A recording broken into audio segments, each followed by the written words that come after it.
ছাদে হোক আর বারান্দায় হোক, এক দুটা মরিচের চারা কিন্তু আমরা সবাই করতে চাই। আসলে মরিচের চারাটা করতে কিন্তু ভালো লাগে, যখন দেখি যে একটা মরিচের চারায় মরিচ ধরছে, সেখান থেকে উঠায় নিয়ে হচ্ছে ভাত খাবো, তার সাথে একটা কামড় দিয়ে খাবো, খুব মজার কিন্তু এটা।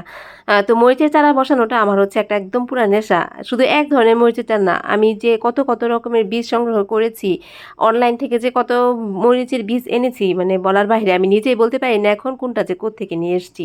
বা যেখানে যদি বাইরে দেখি শুধুমাত্র ভালো নার্সারি যেটা আমার পরিচিত আছে, শুধু সেইখান থেকেই কিন্তু আমি মরিচের চারা যদি আনি সেটা সেইখান থেকে আনি। কারণ হচ্ছে কি, ভ্যানে অনেক চারা বিক্রি হয়, কিন্তু সেগুলো থেকে কিন্তু ভালো রেজাল্ট পাওয়া যায় না।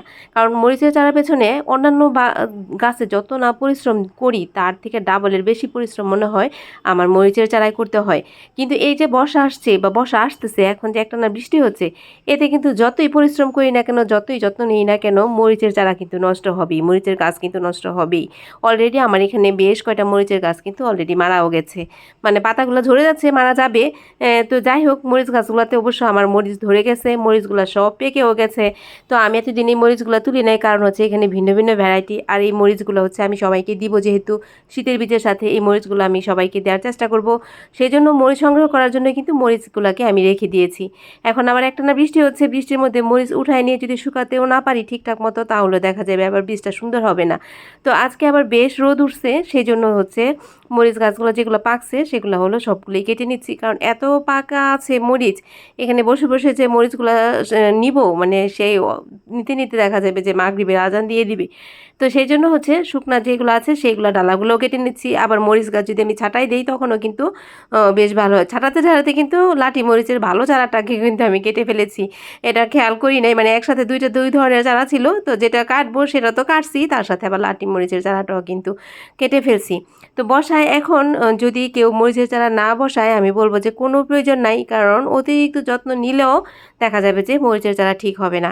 একটু আর কয়েকদিন ওয়েট করে বর্ষাটা চলে যাওয়ার পর সেপ্টেম্বর মাসে যদি আমরা মরিচের চারা বসাই, তাহলে কিন্তু খুব ভালো হবে।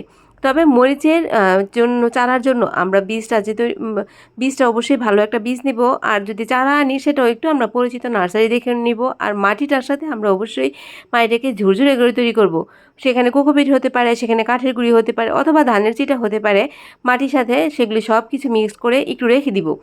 প্রয়োজনে এখন যদি আমরা মরিচের চারার জন্য অল্প কিছু মাটি এভাবে রেডি করে দিই, জৈব সার মিক্সড করে, তার সাথে একটু ছত্রাকনাশক, যে কোনো ছত্রাকনাশক, সেটা মেনসার হতে পারে, সাফ হতে পারে, ট্রাইকোডার্মা ভিডি হতে পারে। ট্রাইকোডার্মা ভিডিটা আমি কেন বলি না যে এটা কিন্তু ভালো, অনেক জৈব ছত্রাকনাশক, আবার উপকারী ব্যাকটেরিয়ার সংখ্যা বাড়ায়, তার উপর আবার হচ্ছে একটু দামটা বেশি। তবে অল্প কিছুর জন্য যদি হয়, অবশ্যই কিন্তু করে রাখতে পারে। তার সাথে যদি একটু রুট হরমোন পাউডার দিই, তাহলে কিন্তু আরও অনেক ভালো হয় সেই মাটিটা। তো একটু এভাবে যদি আমরা মানে আগে অগ্রিম প্রস্তুতি নেই, তাহলে কিন্তু আমাদের প্রতিটা সবজি কিন্তু ভালো হবে। এই যে মরিচটা, এটা কিন্তু এই যে কালো যে মরিচটা এত হয় আর এত ঝালও, সবার জন্য কিন্তু এই মরিচটা আমি করছি, মানে যতগুলো আছে সবগুলা আমার মনে হয় শুধু ঘরে এটার ঝালটা টেস্ট করার জন্য কয়েকটা মরিচ হচ্ছে আমি নিয়েছি, বাকি সব কিন্তু হচ্ছে এখানে মরিচটাকে শুকাচ্ছি। এই যে কতগুলা শুকনা মরিচ হচ্ছে সংগ্রহ করলাম, এই সবগুলা ইনশাল্লাহ শীতের বীজের সাথে আমি পাঠাবো।